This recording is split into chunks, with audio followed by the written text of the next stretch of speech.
بسم الله الرحمن الرحيم. يا مستورين ستكشف الخفايا، لا تغفل عن الموت، لا تغفل عن الموت، لا تغفل عن الموت. ليس له مكان معين ولا زمن معين ولا سبب معين ولا عمر معين، يأتيكم بغتة وأنتم لا تشعرون. وجاءت سكرة الموت بالحق ذلك ما كنت منه تحيد. استعدوا للموت قبل أن ننادي بأعلى الصوت رباه ارجعون فلا يستجاب لنا، حتى إذا جاء أحدهم الموت قال رب ارجعون. اللهم إنك تعلم أني كنت أخاف، أنا الآن أرجوك.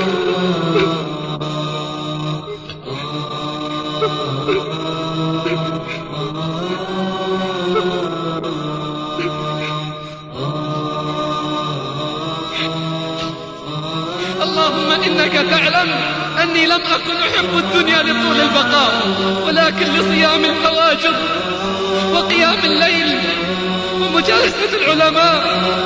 انظر على ماذا يبكون، انظر على ماذا يتحسرون.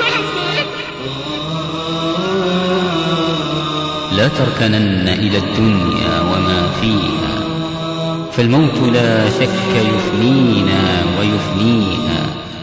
واعمل لدار البقاء رضوان خازنها، والجار أحمد والجبار بانيها. فلما فارقت الروح الحياة وسكت ذلك الجسد الطاهر الشريف، أخذت فاطمة تقول وأبتاه وأبتاه، أجاب ربا دعاه وأبتاه، إلى جبريل ننعاه وأبتاه، جنة الفردوس مأواه.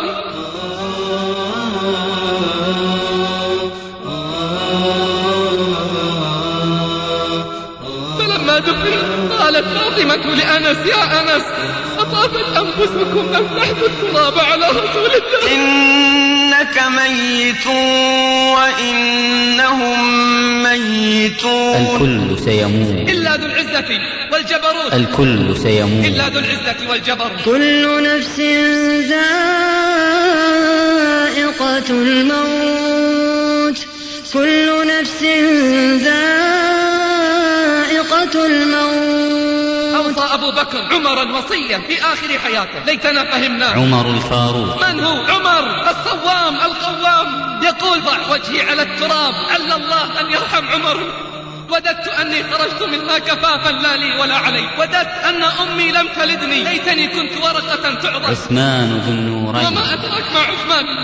تلك اللحية التي لطالما تبللت بالدموع من خشية الله. عثمان الذي إذا ذكرت الجنة والنار يبكي، وإذا ذكر القبر يبكي بكاء شديدا. علي بن أبي طالب. المجاهد العنيد والمقاتل الصنديد يموت وهو يسير إلى صلاة الفجر. مات.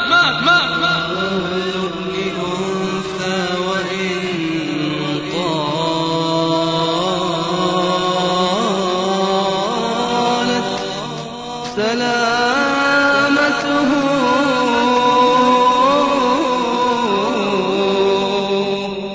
يوما على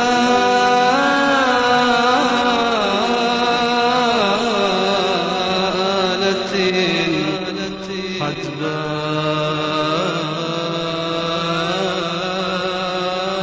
الدعوة السلفية للإنتاج الإسلامي والتوزيع بالقاهرة تقدم مفرق الجماعات، كلمة لفضيلة الشيخ خالد الراشد.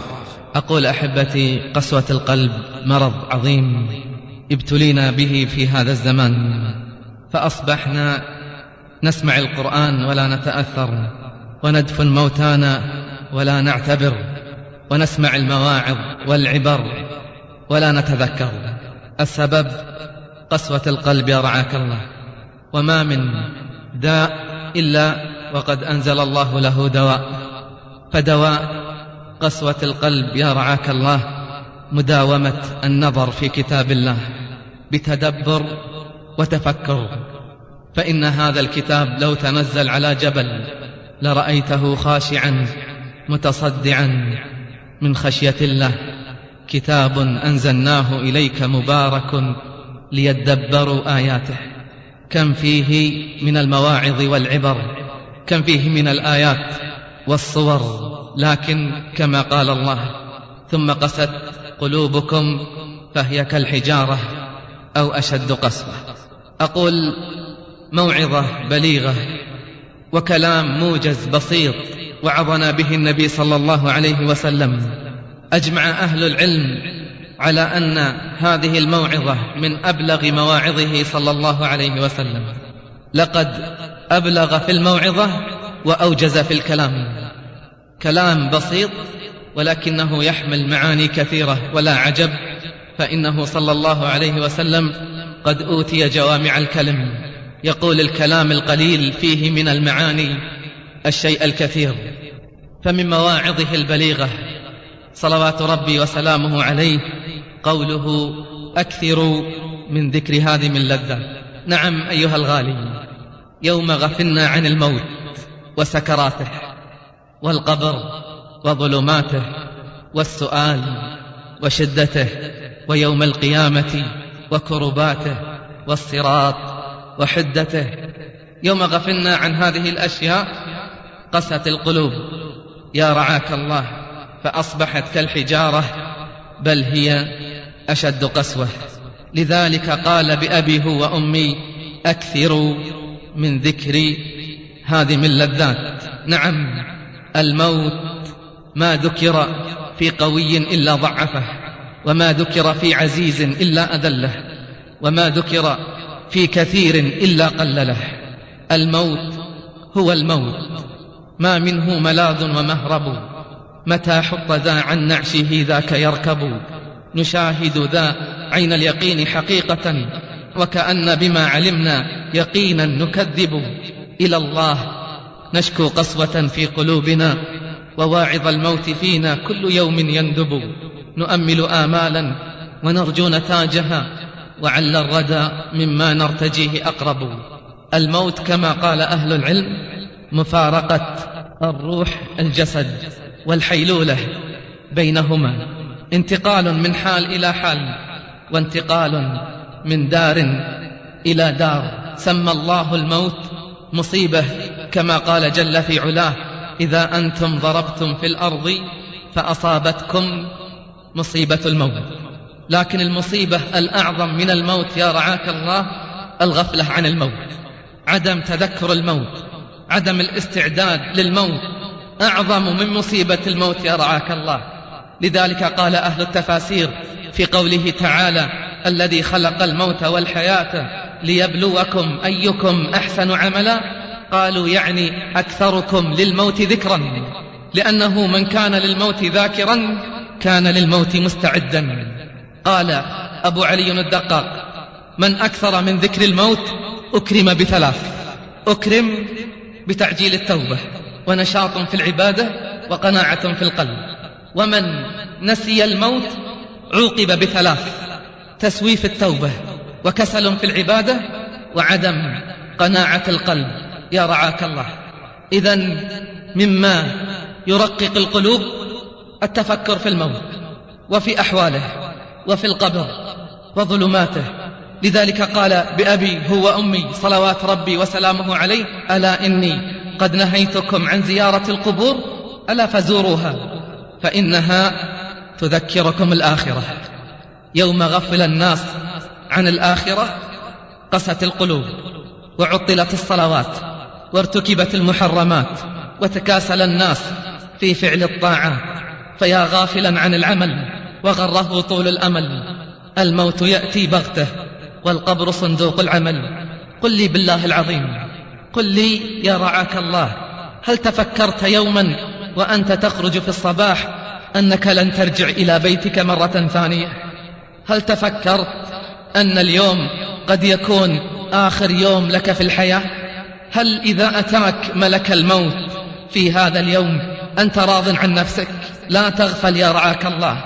ممن أعرفهم اتصل على أهله في 1 ظهرا، قال لهم: لقد استأذنت من العمل مبكرا، فما هي طلباتكم؟ قالوا: نريد كذا ونريد كذا ونريد كذا. قال ساعة واحدة وأكون عندكم. مرت ساعة، مرت ساعتان، ومرت 3 ولم يظهر له أثر. اتصل متصل قبيل المغرب بقليل يقول لهم عظم الله أجركم في فلان. في الساعة التي خرج منها من مكان عمله ارتطمت سيارته بسيارة أخرى وانتقل من هذه الحياة إلى حياة ثانية. قل لي بالله العظيم، هل كان يظن يوم اتصل على أهله أنه لن يصل إليهم؟ هل كانوا هم يظنون يوم أملوا عليه الطلبات أن الطلبات لن تصل؟ بل الذي يحمل الطلبات لن يصل. كان أحد الصالحين يقوم في هزيع الليل الأخير، يرقى أعلى مكان في قريته، ثم ينادي بأعلى الصوت الرحيل الرحيل الرحيل. كل يوم يكرر على الناس هذه الكلمات القليلة: الرحيل الرحيل الرحيل، حتى جاء يوم وانقطع ذلك الصوت. فقال أمير القرية: أين فلان؟ قالوا: ما؟ قال: لا زال يذكر الناس بالموت حتى ماته. نعم، كان يذكرهم بالموت فأتاه الموت، لكن على أي حال أتاه لا زال يلهج بالرحيل وذكره حتى أناخ ببابه الجمال، فأتاه متيقظا متشمرا لم تلهه الآمال. قال أحدهم لصاحب له وكانت حاله سيئة، قال: أبا فلان، الحال التي أنت عليها ترضاها للموت؟ هي الحال إلى حال ترضاها إلى الموت؟ قال: ما اشتاقت نفسي إلى هذا بعد. قال: وهل بعد هذه الدار دار فيها معتمل؟ قال: لا والله. قال: وهل تضمن ألا يأتيك ملك الموت وأنت على هذه الحال؟ قال: لا والله. قال: والله ما رأيت عاقلا يرضى بهذه الحال، والله ما رأيت عاقلا يرضى بهذه الحال. ستنقلك المنايا من ديارك ويبدلك الردى دارا بدارك، وتترك ما عنيت به زمانا وتنقل من غناك إلى افتقارك، وفي عينيك دود القبر يرعى وترعى عين غيرك في ديارك. نعم أيها الغالي، لا تغفل عن الموت، فلقد أجمع أهل العلم على أن الموت ليس له مكان معين ولا زمن معين ولا سبب معين ولا عمر معين، يأتيكم بغتة وأنتم لا تشعرون. قل إن الموت الذي تفرون منه فإنه ملاقيكم، ثم تردون إلى عالم الغيب والشهادة فينبئكم بما كنتم تعملون. وجاءت سكرة الموت بالحق، ذلك ما كنت منه تحيد، يعني ذلك ما كنت منه تفر، وذلك طال الزمان أو قصر لابد أن يأتي الموت. والناس عند الموت على حالين يرعاك الله، الناس عند الموت على حالين: إما محب للقاء الله فيحب الله لقاءه، وإما كاره للقاء الله فيكره الله لقاءه. قالت عائشة: يا رسول الله، كلنا يكره الموت. قال: لا يا عائشة، ليس ذاك، لكن هو العبد الصالح العبد المستقيم عند سكرات الموت تأتيه ملائكة الرحمن تبشره بروح وريحان ورب راض غير غضبان، فيفرح بلقاء الله فيفرح الله بلقائه. أما العبد العاصي، أما العبد الغافل، أما الذي تناسى الموت وسكراته فتأتيه ملائكة الرحمن تبشره بسخط وعذاب من الله فيكره لقاء الله فيكره الله لقاءه. قال عمر بن عبد العزيز لجلسائه: أشترط عليكم شروطا 3 لمن أراد أن يجلس في مجلسي، شروطا ليتنا اشترطناها في مجالسنا اليوم. قال: إذا جلستم في مجلسي فأنا أشترط عليكم شروطا 3: أولها لا تتكلموا في الدنيا، ثانيها لا تغتابوا أحدا في مجلسي، ثالثا لا تمزحوا عندي أبدا. فكانوا يتذاكرون الموت وسكراته والقبر وظلماته، حتى إذا انفضوا كانوا كمن قام عن جنازة. لا عجب في آخر اللحظات ودع وهو يقول: تلك الدار الآخرة نجعلها للذين لا يريدون علوا في الأرض ولا فسادا والعاقبة للمتقين. الدنيا مهما طالت فهي قصيرة، ومهما عظمت فهي حقيرة. سيأتي اليوم الذي ستمدد فيه على فراشك، تريد أن تودع الصغير فلا تستطيع. تريد أن تودع الكبير فلا تستطيع. حيل بينهم وبين ما يشتهون. ليت شعري كيف يكون الحال في تلك الساعة، يوم تشخص العينان وتبرد الأطراف واليدان وتلتف الساقان. تريد أن تتكلم فلا تستطيع، تريد أن تقول فلا تستطيع. وجاءت سكرة الموت بالحق، ذلك ما كنت منه تحيد. ونفخ في الصور، ذلك يوم الوعيد. وجاءت كل نفس معها سائق وشهيد. فاتقوا الله عباد الله، ابكوا على أنفسكم قبل أن يبكى عليكم، وحاسبوا أنفسكم قبل أن تحاسبوا. احملوا أنفسكم على الطاعات قبل أن تحملوا على الرقاب. استعدوا للموت قبل أن ننادي بأعلى الصوت رباه ارجعون فلا يستجاب لنا. لساعة تجلس تحاسب فيها النفس خير من أيام، وساعات تهدر فيها الأعمار. هذه الأيام مطايا، أين العدة قبل المنايا؟ أين الأنفة من دار الأذايا؟ أين العزائم أرضيتم بالدنايا؟ إن بلية الهوى لا تشبه البلايا، وإن قضية الزمان لا كالقضايا. يا مستورين ستكشف الخفايا، إن ملك الموت لا يقبل الوساطة ولا يأخذ الهدايا. يا مستورين ستكشف الخفايا، إن ملك الموت لا يقبل الوساطة ولا يأخذ الهدايا. أيها الشاب ستسأل عن شبابك، أيها الشيخ تأهب لعتابك، أيها الكهل تدبر أمرك قبل سد بابك. يا مريض القلب قف بباب الطبيب، يا منحوس الحظ اشكو فوات النصيب. بالجناب قليلا وقف على الباب طويلا، واستدرك العمر قبل رحيله وأنت بداء التفريط عليلا. يا من نذر الموت عليه تدور، يا من هو مستأنس في المنازل والدور. لو تفكرت في القبر المحفور وما فيه من الدواهي والأمور، كانت عين العين منك تدور. يا مظلم القلب وما في القلب نور، الباطن خراب والظاهر معمور. إنما ينظر للبواطن لا للظهور. يا من كلما زاد عمره زاد إثمه، يا من يدور في المعاصي فكره وهمه. يا قليل العقل وقد دق عظمه، يا قليل العبر وقد تيقن أن القبر عما قليل يضمه. كيف نعظ من مات قلبه لا عقله وجسمه؟ نعم أيها الغالي، لا بد من الرحيل، طال الزمان أو قصر. سيأتي ذلك اليوم الذي ستودع فيه الحياة. لكن قل لي بالله، كيف سيكون الحال عند ساعات الرحيل؟ الذي أخر الناس عن التوبة طول الأمل، الذي أخر الناس عن التوبة والصدق والاستعداد للآخرة طول الأمل. ولقد قال الله عنهم: ذرهم يأكلوا ويتمتعوا ويلهيهم الأمل فسوف يعلمون.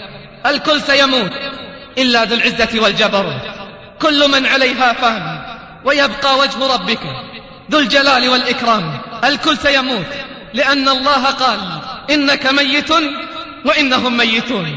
ولأن الله قال: وما جعلنا لبشر من قبلك الخلد أفإن مت فهم الخالدون. كل نفس ذائقة الموت. مات الحبيب بأبي هو وأمي، الذي كان يقول في آخر لحظات الحياة: ألا لعنة الله على اليهود والنصارى اتخذوا قبور أنبيائهم مساجد.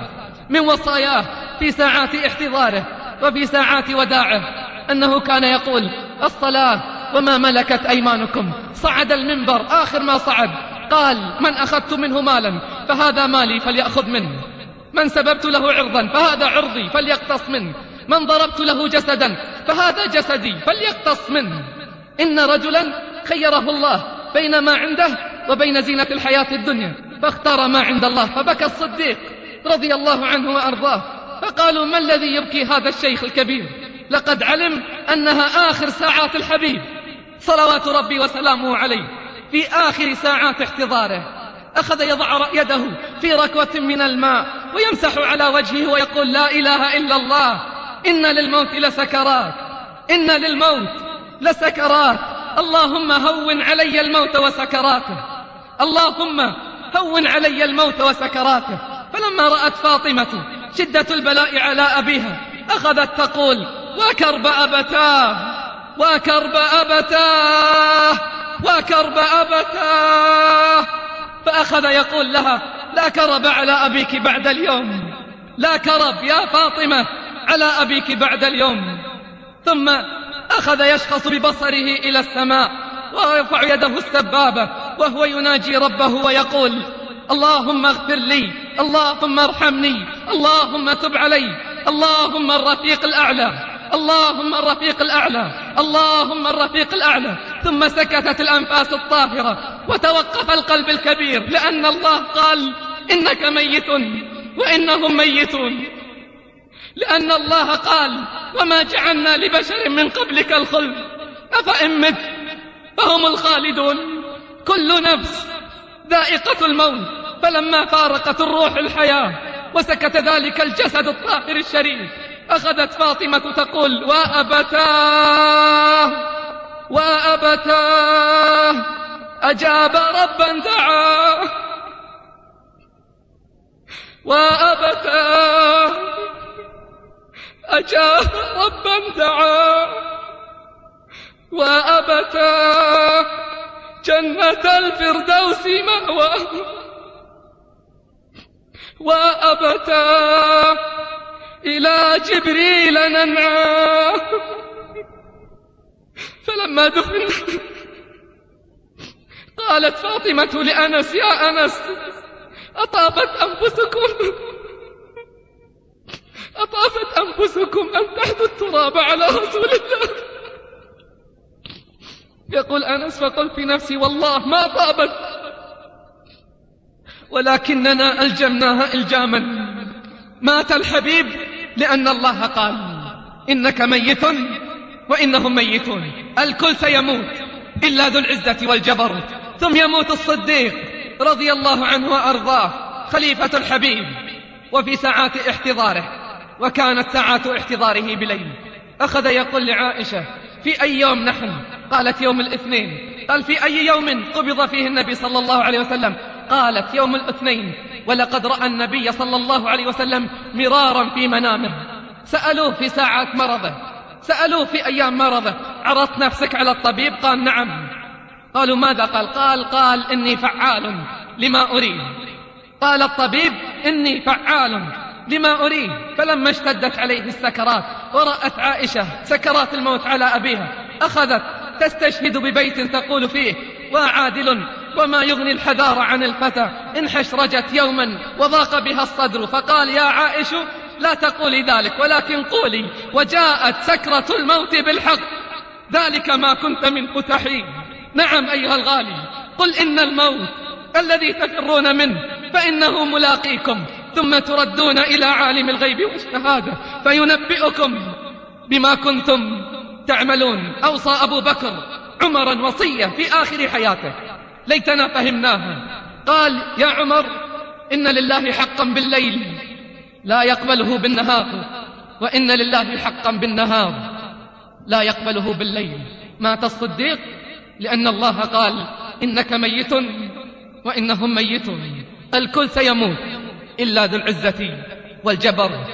ثم يموت الفاروق رضي الله عنه وأرضاه وهو يصلي الفجر في يوم ضيع فيه الناس صلاة الفجر. هل لسبب شرعي ضيعت صلاة الفجر، أم بسبب المكوث ساعات وساعات أمام الشاشات والقنوات؟ مات، طعن وهو يقرأ قوله جل في علاه: إنما أشكو بثي وحزني إلى الله. نعم أيها الغالي، طعن شهيد المحراب. فلما أفاق كانت أول كلمة قالها: أصلى الناس؟ اسمع يا رعاك الله، أول كلمة تلفظ بها عمر يوم أفاق من غيبوبته قال: أصلى الناس؟ ثم يوم رأى الدم ينزف منه نزفا تيقن أن الموت قد اقترب.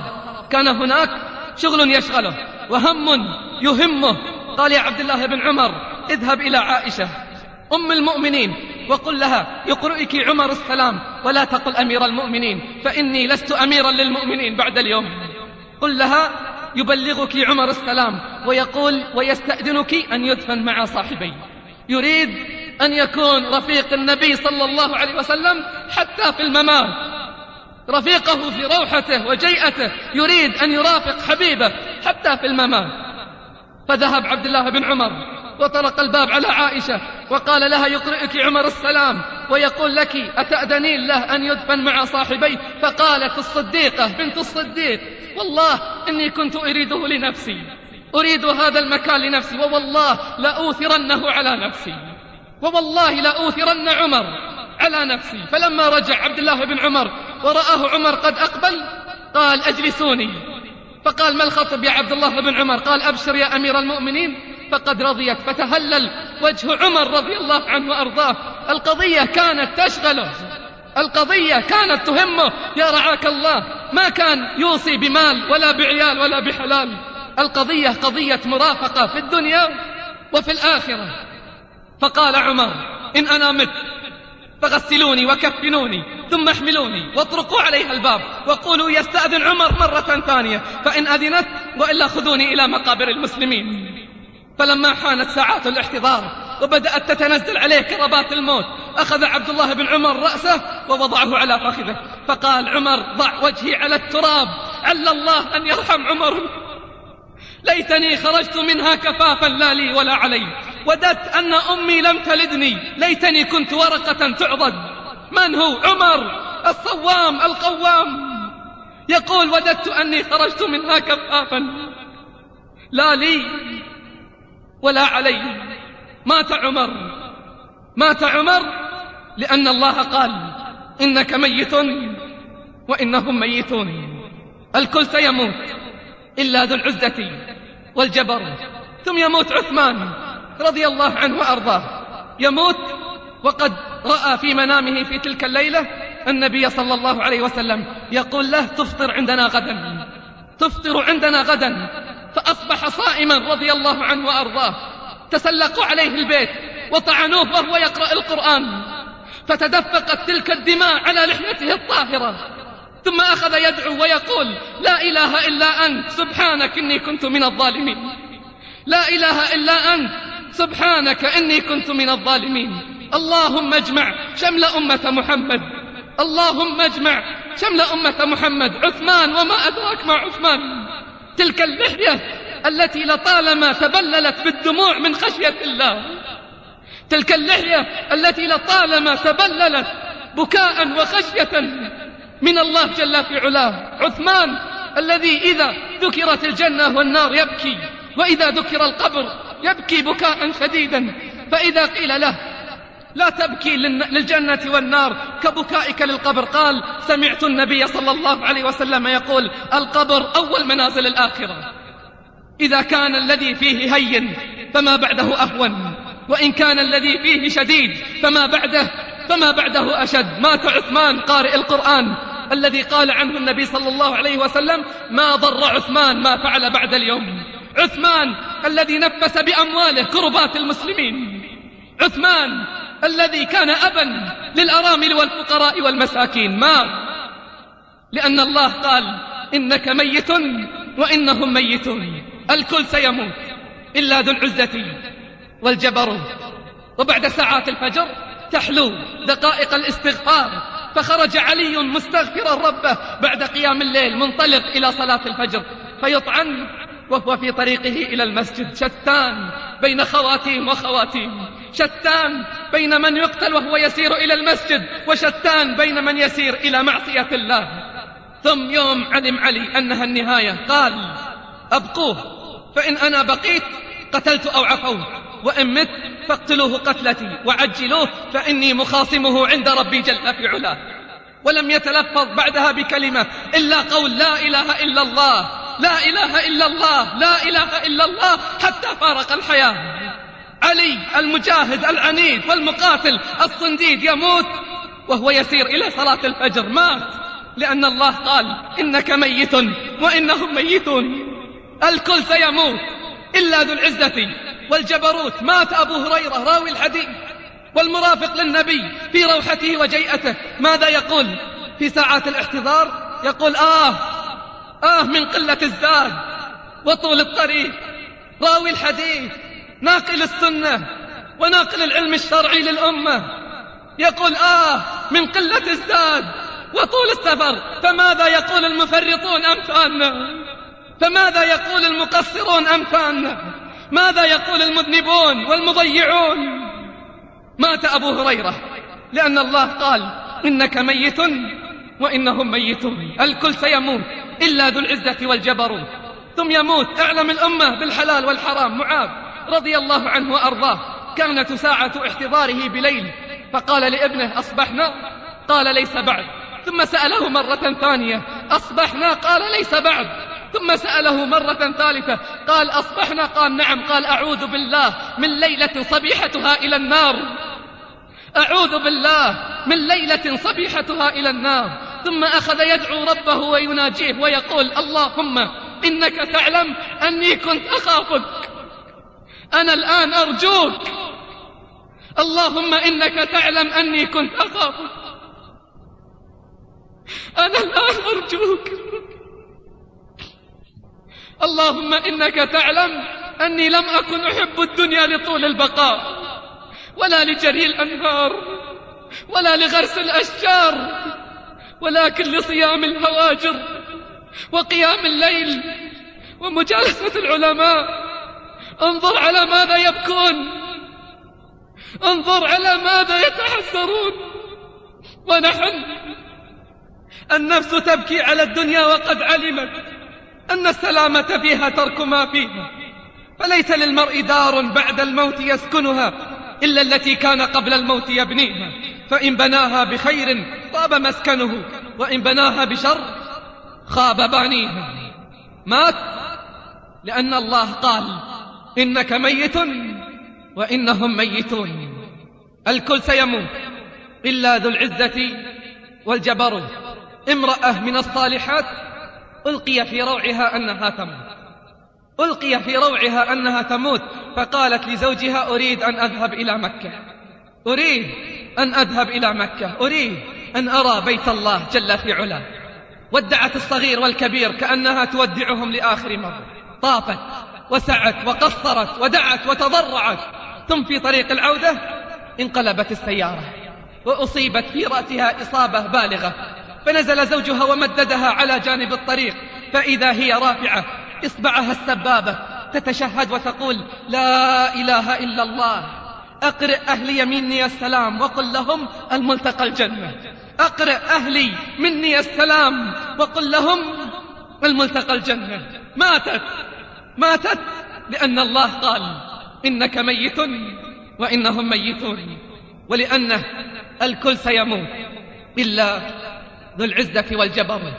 شتان بين موت الصالحين وبين موت أهل السفور وأهل الفجور. شاب من الشباب أعرفه تمام المعرفة، فيه من الحياء شيء قليل لا يكفي حتى يردعه عن الحرام. لكم مررنا على بيت ذلك الشاب والشباب عنده مجتمعون في لهو وضياع للأوقات والأعمار. كنت أمر عليهم في أوقات الصلاة أقول يا شباب لله حق، لله حق، فأدوا حق الله ثم اصنعوا ما تشاءون، عل الله أن يتدارككم برحمته. كانوا لا يستجيبون. ثم جاءت الأخبار أنهم قد نووا السفر إلى بلاد الكفار حيث يحارب الله بالمعاصي. ذكرناهم خوفناهم، ولكن تمكن منهم الشيطان وزين لهم أعمالهم وقال لا غالب لكم من الناس وإني جار لكم. ذهبوا ورجعوا بعد 3 أيام يحملونه في تابوت. ما الخبر؟ ما القصة؟ ما الخط؟ أكثروا من اللهو والضياع والمعاصي، فأصابته نوبة قلبية وخر ميتا في مكانه. ذهبوا وهم يسيرون جميعا على الأقدام، ورجعوا وهم يحملونه على أكتافهم. هل كان يظن يوم أن سافر أنها آخر سفرة يسافرها في حياته؟ وقفت على قبره، تذكرت الأيام الماضية، كم ذكرناهم، كم قلنا لهم، ولكن لا تحبون الناصحين. كم قلنا لهم وكم وعظناهم، ولكن إنا لله وإنا إليه راجعون. أهكذا يموت الشباب؟ قلت في نفسي ما جاء من أرض جهاد حتى نكون به من الفرحين، ما جاء من أرض علاج حتى نكون عليه من المشفقين، أما جاء من أرض يطلب فيها العلم حتى نكون به من المباهين. الكل سيموت إلا ذو العزة والجبروت. فاتقوا الله عباد الله، اتقوا الله عباد الله، فالعمر مهما طال فهو قصير، والدنيا مهما عظمت فهي حقيرة. أكثروا من ذكر هادم اللذات ومفرق الجماعات وميتم البنين والبنات. زوروا القبور فإنها تذكركم الآخرة. أكثروا من مجالس الذكر فإنها تحيي القلوب. يا رعاك الله، فإذا قسى القلب فلا بد من الإكثار من ذكر الله وتذكر الآخرة وتذكر الموت وتذكر النهاية. يا أيها الذين آمنوا اتقوا الله ولتنظر نفس ما قدمت لغد، واتقوا الله إن الله خبير بما تعملون. ولا تكونوا كالذين نسوا الله فأنساهم أنفسهم، أولئك هم الفاسقون. اللهم اجعل خير عمرنا آخرة، وخير عملنا خواتيمه، وخير أيامنا يوم نلقاك. اللهم أطل أعمارنا وأصلح أعمالنا. اللهم امن علينا بتوبة نصوح قبل الموت، وشهادة عند الموت، ورحمة بعد الموت يا رب العالمين. لا إله إلا الله الحليم الكريم، لا إله إلا الله رب العرش العظيم، لا إله إلا الله رب السماوات ورب الأرض ورب العرش الكريم. بها نحيا وبها نلقى الله. اللهم اجعل آخر كلامنا من الدنيا لا إله إلا الله. اللهم هون علينا الموت وسكراته، والقبر وظلماته، والسؤال وشدته، والقبر وضمته، ويوم القيامة وكرباته. اللهم عاملنا بما أنت أهله، ولا تعاملنا بما نحن أهله، إنك أنت أهل التقوى وأهل المغفرة. اللهم اغفر ذنبنا وإسرافنا في أمرنا، وثبت أقدامنا، وانصرنا على القوم الكافرين. اللهم آمنا في أوطاننا، وأصلح أئمتنا وولاة أمورنا. اللهم اجمع شملنا ووحد صفنا، وأصلح ذات بيننا، وانصرنا يا قوي يا عزيز على القوم الكافرين. أستغفر الله العظيم، وصلى الله على محمد وعلى آله وصحبه أجمعين. إخوة الإيمان والإسلام في كل زمان ومكان، في الختام نرجو أن تكونوا قد استمتعتم بهذه المادة العلمية الطيبة التي قدمها لكم إخوانكم في تسجيلات الدعوة السلفية بالقاهرة. هاتف رقم 010-56-38-246. وإلى اللقاء في إصدارات أخرى بإذن الله تعالى، والسلام عليكم ورحمة الله وبركاته.